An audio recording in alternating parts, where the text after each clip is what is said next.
Honey, did you remember to take out the trash before you left for school? Yes, I took it out last night, remember? No, I don't remember, because I was busy fighting off a raccoon that was trying to steal our garden gnome. Again? That's the third time this week. Maybe the gnome is secretly attracting them. The gnome confessed. He's been leaving little trails of peanut butter to lure them. I'm considering gnomicide.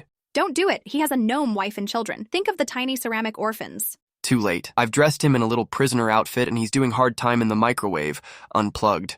That's harsh. At least let him have his pointy hat. Prison is tough without proper headwear. Fine, but I caught him trying to send a Morse code message using his hat as a signal beacon. I think he's organizing a garden ornament uprising. That explains why the flamingos keep migrating to different parts of the yard every night. They're his soldiers. I knew it. This morning, the rubber ducky in the bathroom asked me for my Netflix password. I think they're planning to binge-watch Prison Break documentaries. Mom, I hate to break it to you, but I saw your medication in the trash. How many of those little blue pills have you not been taking? Excuse me, young man. Those weren't pills. They were emergency blueberries I've been saving in case the squirrels declare economic sanctions against us. The squirrels are the least of our problems. The toaster has been leaving me threatening notes written in burnt breadcrumbs. Don't worry. I've negotiated a peace treaty with the toaster. It has agreed to stop the threats if we promise to clean its crumb tray and occasionally complement its browning capabilities. Smart move. Oh no! I just realized I left my science project in the fridge and Dad thinks it's leftovers. It's alive. Your father already ate it. He said it tasted like chicken with a hint of existential dread.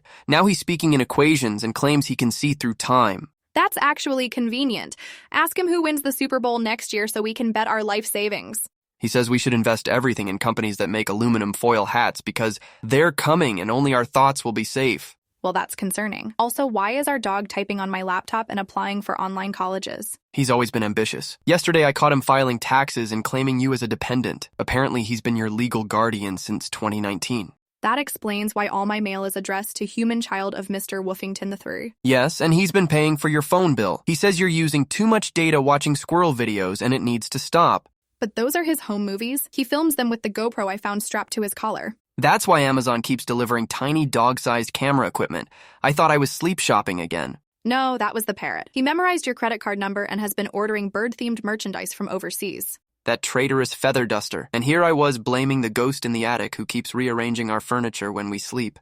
There's no ghost. That's just Grandma. She moved into the attic 6 months ago and refuses to admit she doesn't still live in Florida. That would explain the sand in the bathtub and why the thermostat is always set to 85 degrees. Should we tell her? No way. She's been cooking those amazing 3 a.m. pancakes that mysteriously appear every morning. Let's not ruin a good thing. Fair point. By the way, your principal called and said you've been teaching calculus to the class. You're supposed to be in kindergarten. Mom, I'm 17. I think you're having those time slips again. Did you go into the basement without your protective tinfoil socks? Darn it! The basement time portal must have recalibrated again. No wonder I've been craving Jell-O molds and using phrases like daddy-o all week. That's why you showed up at my job interview dressed like it was 1957 and kept introducing me as my son, the future astronaut cowboy. In my defense, the quantum displacement field in the laundry room clearly indicated you will be the first cowboy on Mars by 2042. That's just the dryer manual with ketchup stains on it. And why is our cat suddenly speaking with a British accent? Oh, he's been watching too much Downton Abbey. Now he insists on having tea at precisely 4 p.m. and calls the dog his lordship. Better than last month when he was into spy movies and kept leaving dead mice arranged as secret messages? I decoded those. They were stock tips. If we'd invested like he suggested, we'd be billionaires now. Mom, I just got home and there's a mariachi band in the living room. Explanation needed immediately. Don't worry, they're here to help your father. The equations he's speaking needed musical accompaniment to fully solve the mysteries of the universe. That makes no sense, but explains why Dad is conducting them with a spatula while wearing my graduation cap. It's all part of the plan. Also, the refrigerator has become sentient and is now demanding citizenship and voting rights. Tell it to get in line behind the washing machine. It's been trying to register to vote for months.